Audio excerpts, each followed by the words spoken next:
sahabat Harmoni, jumpa lagi dengan saya, Dara Pratiwi, dalam program Ngobrol Santai bareng Harmoni 3 Roda. Kali ini saya sedang berada di Cafe 3 Roda yang berlokasi di Indosemen Kompleks Pabrik Citarap.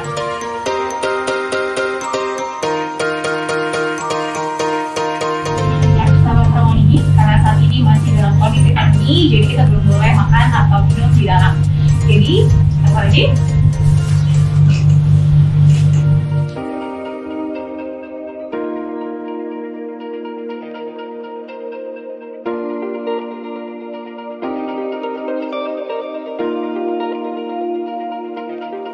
Sahabat Harmoni, meskipun vaksin saat ini telah ditemukan, tapi pandemi COVID-19 belum juga usai. Karena itu, kali ini saya akan mengajak sahabat Harmoni untuk ngobrol-ngobrol dengan salah seorang dokter yang merupakan garda terdepan dalam menangani COVID-19.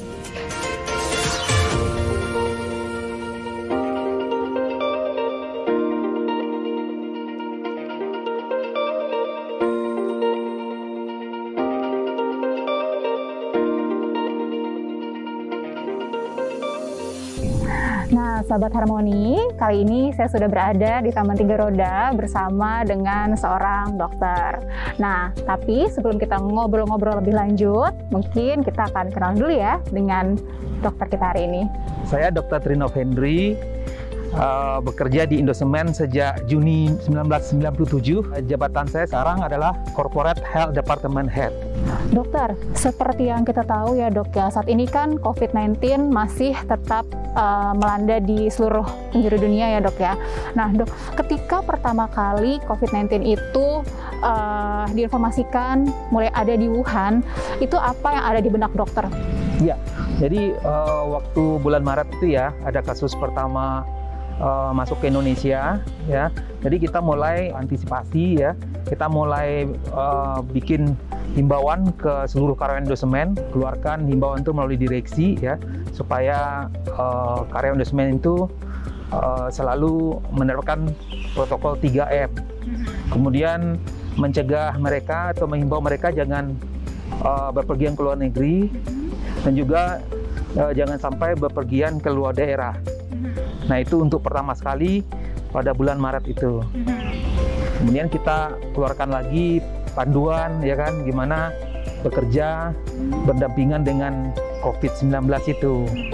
Ya kita mulai menyiapkan tempat kerja kita, gimana supaya karyawan itu bekerja aman ya terhadap COVID ya.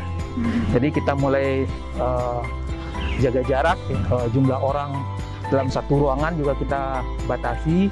Kemudian kita himbau memakai masker juga sambil cuci tangan ya. Jadi kita siapkan wastafel untuk cuci tangan, kemudian hand sanitizer juga ya. Jadi 3M itu udah kita mulai terapkan awal COVID itu. Iya. Bagaimana perasaan dokter saat virus COVID-19 itu pertama kali dikabarkan masuk ke Indonesia dan mulai menyebar di berbagai daerah? Jadi waktu itu memang suasananya sangat ini ya, sangat mencekam lah, karena kasus itu begitu cepat menularnya. Nah sementara di tim medis kita juga kita harus jaga jangan sampai mereka itu bekerja tidak aman ya, tidak aman terhadap penyebaran COVID ini ya. Di awal-awal itu memang tim medis kita itu cukup resah. Jadi mereka tuh takut ya, karena apa? Karena waktu itu memang APD kita tuh masih langka. Untuk masker kita waktu itu stok kita mulai menipis. Ya, kemudian ada baju asmat kita juga waktu itu masih belum tersedia ya kan. Pasaran tuh nggak ada. Masker itu harganya selain udah tinggi ya kan, dan mendapatkan masker itu juga nggak gampang ya kan. Nah itu tim medis kita mulai agak resah ya kan. Tapi saya selalu meminta ke perusahaan supaya bagaimanapun APD untuk tenaga medis ini harus diutamakan ya. Nah kemudian hand sanitizer waktu itu juga mulai habis, mulai menipis. Nah kita kerjasama ya. Jadi karena pandemi ini kan masalah besar ya, nggak bisa cuma ditangani oleh tim medis doang ya kan. Jadi kita minta bantuan kerjasama dengan plan divisi lain. Jadi alhamdulillah semua plan divisi itu membantu ya. Pada awal itu security kita juga udah mulai mengukur suhu tamu-tamu yang datang. Kemudian QRD kita itu bikin sendiri hand sanitizer. Jadi karena di pasaran itu langka, kita bikin sendiri. Jadi QRD itu bikin hand sanitizer untuk semua plan divisi ya. Nah, kemudian dibantu oleh supply mendistribusikan ke setiap plan divisi ya. Nah, kemudian dari GSD juga melakukan disinfektan. Jadi setiap ruangan itu didesinfektan. Ya, poliklinik kita itu setiap hari didesinfektan 2 kali sehari didesinfektan. Itu dari TSD juga bantu kita. Jadi kita dibantu menyediakan wastafel ya di poliklinik di semua plan divisi itu. Kemudian pembatasan ya tempat kerja itu dikasih partisi ya, jangan sampai karena itu bekerja kontak terlalu dekat. Ya. Lalu apa saja nih suka duka yang dokter alami selama 1 tahun belakang ini? Jadi waktu awal-awal itu dibilang wah stres, capek gitu kan. Kenapa? Karena mulai November sampai Januari itu kasusnya di Indonesia meningkatnya begitu tinggi. Bulan-bulan November itu saya waktu itu mengelola karyawan-karyawan itu melalui WhatsApp ya sama telepon. Kita batasi juga yang datang ke klinik. Jadi kita konsultasi online ya akhirnya melalui handphone, kemudian grup WhatsApp. Jadi setiap plan divisi itu kita bikin grup WhatsApp. Waktu itu masih saya sendiri di grup itu. Tapi makin lama kasus COVID ini makin meningkat ya. Makin tinggi sehingga saya udah kewalahan ya untuk mengelola puluhan grup itu. Jadi setiap hari saya membalas konsultasi dari karyawan, pertanyaan dari karyawan itu udah inilah transaksi ininya, beritanya, infonya itu, pertanyaan itu terlalu banyak ya. Sehingga akhirnya itu saya libatkan semua dokter, kita ada 10 dokter. Ya, saya masukkan semua dokter itu ke dalam masing-masing grup itu. Jadi setiap plan divisi itu kadang dokter tuh megang 3-4 plan divisi. Sampai ada 30 grup ya kan di plan divisi itu, yang kalau saya sendiri menjawab pertanyaan-pertanyaan, melayani mereka mungkin udah nggak sanggup. Akhirnya dokter kita masukin ke semua ke grup itu. Nah, habis itu saya mulai bisa agak enteng ya kepalanya. Waktu itu sempat migrain saya. Jadi dari pagi sampai jam setengah 12 malam itu menjawab itu nggak ada liburnya. Sabtu Minggu hari kalender merah pun nggak ada berhentinya ya kan, untuk konsultasi, pertanyaan semua ya, layanan medis melalui WhatsApp itu ya kan. Nah, itu yang membuat waktu itu saya sempat migrain, saya sempat mulai terkapar ya. Nah, sempat waktu itu saya mertua saya meninggal ya, saya harus pulang ke Padang. Nah, walaupun saya di Padang, mertua saya meninggal, saya tetap harus melayani itu ya kan, dari pagi sampai malam ya kan. Nah, harus melaporkan setiap hari ke direksi perkembangannya, situasinya seperti apa ya kan. Walaupun ada kemalangan, saya tetap melaporkan. Jadi pekerjaannya nggak berhenti, nggak ditinggal gitu loh kan. Nah, itu yang paling yang paling berat ya. Jadi selama tahun 97 saya bekerja di Semen ini, yang COVID ini paling berat bagi bidang kesehatan ya di perusahaan ya. Itu paling berat sekali. Lalu bagaimana hubungan dokter dengan keluarga? Apakah keluarga tetap mendukung? Alhamdulillah mendukung ya, ngerti lah dengan suasana seperti saat ini. Saya harus dari pagi sampai malam itu harus melayani ya kan, karyawan-karyawan yang konsultasi melalui online ya, Japri ya. Selain grup itu juga mereka melalui Japri. Kalau saya sempat telat menjawab itu, mereka Japri ya kan. Nah, itu yang bikin kita sibuk ya kan. Kadang mereka juga minta obat ya kan, mereka ada obat-obat yang rutin yang mereka harus minum, kan nggak boleh putus ya kan. Jadi mereka juga obat. Nah, gimana? Sementara mereka juga takut ke poliklinik ya. Kadang-kadang kita titip sama temannya yang tinggalnya dekat. Nah, kamar dulu ada juga yang pakai gosen kita kirimin. Jadi kalau mereka nggak ada temannya, kita kirim pakai gosen obat-obat itu. Jadi mereka memang kita berusaha jangan sampai kontak terlalu banyak dengan orang ya kan. Kerjasama di Indosemen itu bagus ya kan, kerjasama lintas departemen, lintas plan divisi itu sangat bagus. Jadi poliklinik, health department tidak dibiarkan bekerja sendiri, ya kan. Kemudian dokter-dokter kita itu istilahnya sangat militan lah ya di dalam melayani karyawan dan keluarganya, ya, baik melalui WhatsApp, ya kan, walaupun di poliklinik, ya. Nah, itu yang saya sangat senang, ya, dukungan dari banyak pihak, ya.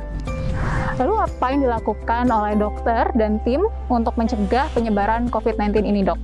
Pengalaman kita dalam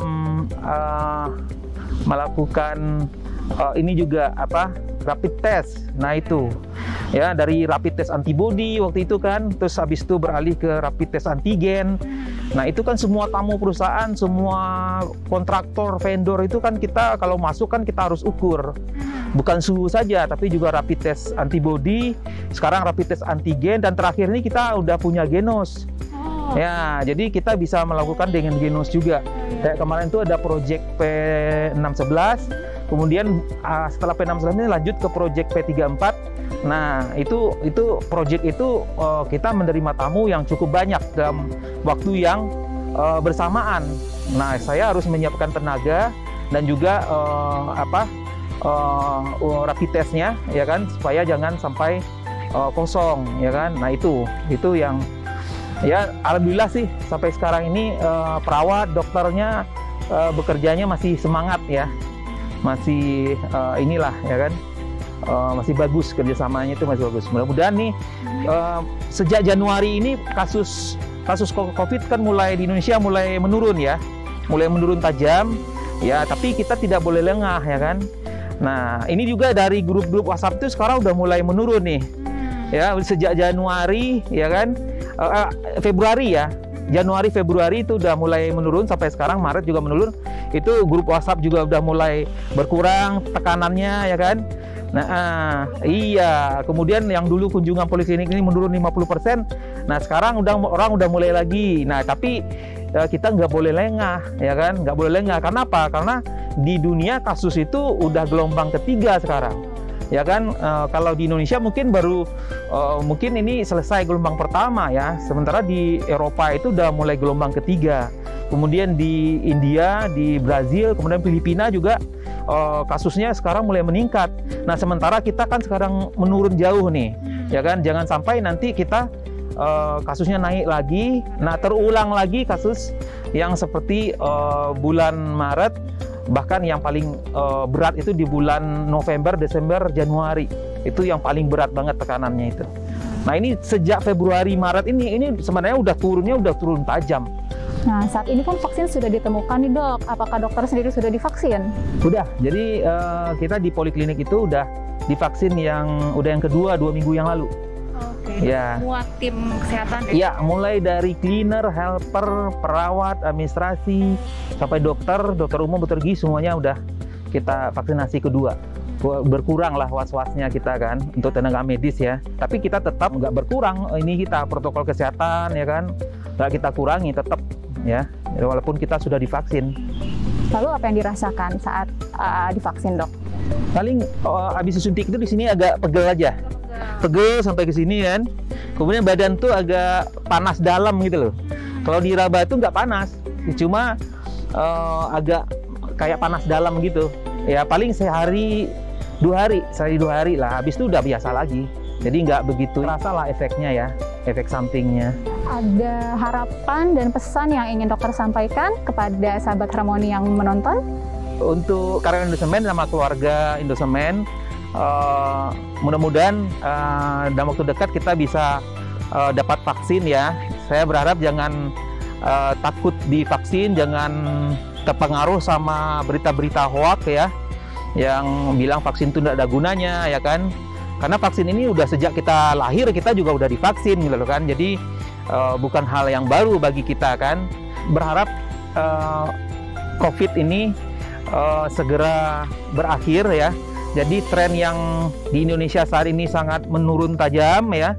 Dari waktu itu 14.000 sekarang sekitar 4.000 5.000. Mudah-mudahan ini makin menurun lagi, ya.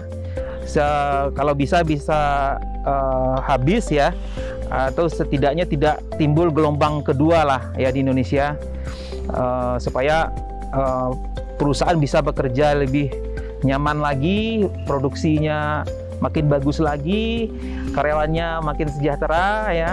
Nah itu ekonomi bangkit lagi, itu yang kita harapkan ya. Karena udah 1 tahun kita juga sebenarnya udah lelah ya untuk COVID ini ya, kondisi saat ini yang udah mulai membaik ya, udah mulai menurun. Ya mudah-mudahan kita nggak kena gelombang kedua, itu aja sih harapan saya. Ya dok, sepertinya sudah banyak nih yang kita perbincangkan dan kita sudah berada di penghujung acara. Saya mau mengucapkan terima kasih pada dokter karena sudah meluangkan waktunya hari ini untuk berbagi dengan sahabat Harmoni semua ya dok ya. Semoga apa yang kita perbincangkan bermanfaat dan banyak hikmah yang bisa dipetik oleh sahabat Harmoni semua. Dan kita sama-sama berdoa ya dok ya, semoga pandemi ini segera usai ya dok. Amin. Baik, sebelum ditutup, saya juga mengingatkan kepada sahabat Harmoni semua bahwa saya punya kuis yang berhadiah 5 voucher OVO atau GoPay untuk 5 orang pemenang. Pertanyaannya sebagai berikut.